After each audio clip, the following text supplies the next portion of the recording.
उस गांव का नाम है गोलकुंडा।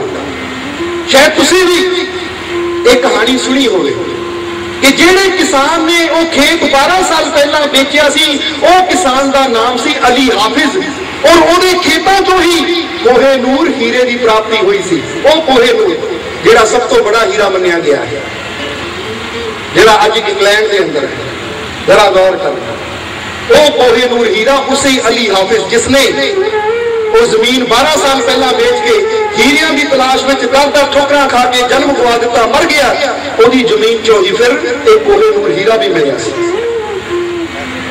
इस कहानी में जरा समझने की कोशिश करो, क्योंकि एक कहानी साडे सबना की जिंदगी के नाल जुड़ी हुई है। क्यों जुड़ी हुई है, कितना जुड़ी हुई है? हीरा की है? हीरा है वो परम पिता परमात्मा, वो आनंद, वो हीरा साडे अंदर ही है। पर ऐसी उस आनंद की तलाश में उस किसान अली हाफिज की तरह, जिस तरह वो किसान अली हाफिज जमीन मकान बेच के हीरिया की तलाश में बाहर निकल गया, ठोकरा खादियां, सब कुछ गवाया, दुख चले, अंत मर गया। अज इंसान भी उस प्रभु की तलाश में, उस आनंद की तलाश में ठोकरा खांदा खांदा अपनी सारी जिंदगी गवा दिता है, और अंत में ठोकरा खांदा ही मर जाता है। वो परमात्मा ਉਹਦੇ पल्ले नहीं पैंदा, या कह लो उस परमात्मा की ਉਹਨੂੰ प्राप्ति नहीं होती, उस आनंद तक नहीं वो पहुंचता। क्यों नहीं पहुंचता? क्योंकि जिथे संत महापुरुष, जिथे रब दे प्यारे इशारा करते हैं कि परमात्मा वो आनंद, वो हीरे जिथे है, वो तो है अंदर, पर इंसान उन्होंने तलाश में बाहर दौड़ पैंदा है। और जेड़ा उस आनंद को बाहर तलाश करता है वो कभी भी उस आनंद तक, उस प्रभु तक पहुंच नहीं पाता। पर जेड़ा संतां दे कोलों युक्ति लैके, संतां दे दसे हुए रास्ते ते चल के अपने अंदर उस प्रभु नूं खोजदा है, उस आनंद नूं खोजदा है, उन्होंने एक दिन वो परमात्मा की प्राप्ति, उस आनंद की प्राप्ति जरूर होती है। इसलिए आनंद की तलाश में, सुखा की तलाश में बाहर भटकन की जरूरत नहीं है। सुख आनंद तुहाडे अंदर ही है, बस लोड़ है सच्चे संतां दे कोलों युक्ति लैके उस अंदरले आनंद तक पहुंचण दी। लोड़ है सच्चे संतां दे दसे हुए रास्ते से चल के उस सुख नूं प्राप्त करन दी। जदों इंसान सच्चे सतगुर दे दसे हुए रास्ते से चल पैंदा है तो दुनिया की कोई ताकत फिर उस आनंद तक पहुंचण तो उसनूं रोक नहीं सकती। इसलिए तो किसी ने कबीर साहब तो पूछा कि हे सतगुरु, सब तो सौखा मार्ग केड़ा है मोक्ष दा? सब तो आसान, सब तो सौखा मार्ग मोक्ष दा केड़ा है? जरा सानू दसो। तो उस वेले संत कबीर अपनी वाणी च उस जीव नूं जिसने ये सवाल किया कि महाराज संसार के ऊपर सब तो सौखा आसान मार्ग मोक्ष का केड़ा है, सानू दसो, तो अपने वचनों के जरिए कबीर साहब ने कितना समझाया। कबीर साहब अपनी वाणी च बोले कि सहज मार्ग है मोक्ष का। सहज का मतलब सब तो सौखा, सब तो आसान। सहज मार्ग है मोक्ष का, सत्संग ही जग माही, बिन सत्संग संसार में ईश्वर मिलता नहीं। कबीर साहब कहते सब तो सौखा और सब तो आसान मार्ग है मोक्ष का सतसंगत। जिहड़ा इंसान सतसंगत विच प्रेम नाल बैठता है, संतां दा संग करता है, फिर उन्होंने मोक्ष की प्राप्ति जरूर होती है। क्योंकि बिन सतसंग संसार में ईश्वर मिलता नहीं। जदों तक तू संतां दी संगत नहीं करेगा, जदों तक संतां दा संग नहीं करेगा, उदों तक तेनू ईश्वर की प्राप्ति नहीं होएगी। ईश्वर की प्राप्ति सतसंगत विच आके ही होती है। या दूजे लफ्ज़ां च कहा है कि राम मिलन के कारणे जो तू खड़ा उदास, जे तू प्रभु नूं मिलन दी चाह विच उदास खड़ा है, क्योंकि जिथे प्रेम हुंदा है जदों वो प्यारा ना मिले तो उदासी हो ही जाती है। प्रेम के विच ही उदासी होती है, जिहदे नाल इंसान प्रेम करता है, जदों वो ना मिले तो दिल उदास हो जाता है।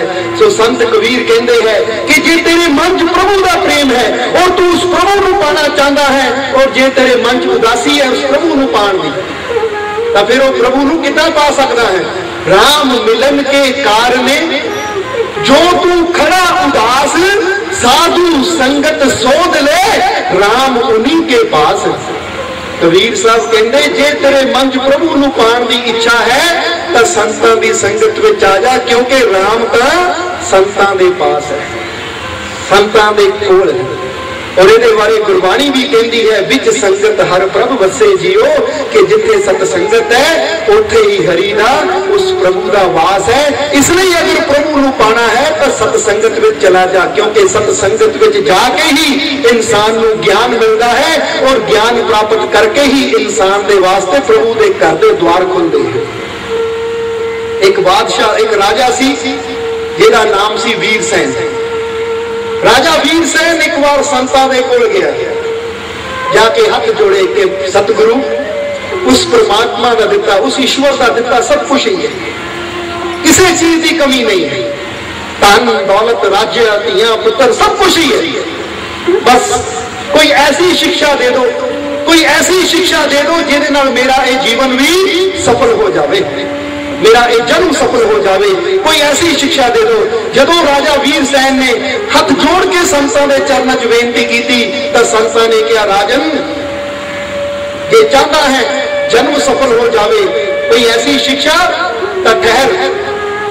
कह के संत अंदर गए और अंदरों 3 चीजें अपने हाथ च पकड़ के लिया दी और राजे दे सामने आके बैठ गए। राजे ने कहा, हाथ कर। राजे ने हाथ अगे किया तो संतां ने पहला रूई उहदे हाथे रखी, रूई कॉटन ये रूई उहदे हाथे रखी। फिर संतां ने एक मोमबत्ती उहदे हाथे रखी और फिर तीसरी चीज एक सुई धागा उहदे हाथे रख दिता। और राजे ने देखा रूई और मोमबत्ती और सुई धागा, ये 3 चीजा संतां ने मैनू क्यों दित्तियां, कोई समझ ना आई। हाथ जोड़े कि महाराज ये रूई, ये मोमबत्ती और ये सुई धागा तुसीं मैनू क्यों दे रहे हो? तब उस वेले संतां ने कहा, राजा इन्हां तिन्नां च एक शिक्षा छुपी हुई है, अगर तू अपने जीवन नूं अपने जन्म नूं सफल बनाना चाहता है तो इन्हां तिन्नां दी शिक्षा अपने जीवन च धारण कर लई, जीवन च कोई तैनूं कमी नहीं आएगी। राजे ने कहा, महाराज इन्हां तिन्नां दी किहड़ी शिक्षा है, जरा मैनू खोल के दसो।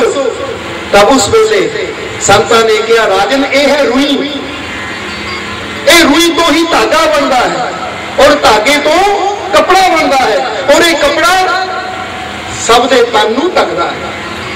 जरा गौर करना, रूई तो धागा बनता है, धागे तो कपड़ा बनता है और कपड़ा सब दे तन नूं ढकदा है। इसी तरह इस रूई तो पहली शिक्षा अपनी जिंदगी च ये ले ली कि सदा सब दे ऐबां नूं ढकना ही है, कभी किसी ने ऐबां नूं दुनिया च प्रगट नहीं करना।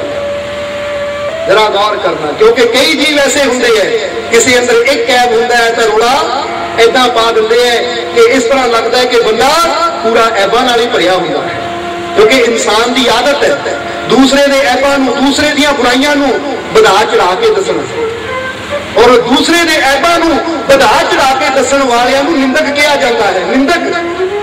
और जिहड़ा निंदिया करता है वो कभी भी प्रभु का प्यारा नहीं हो सकता, क्योंकि निंदक कभी बख्शिया नहीं जाता।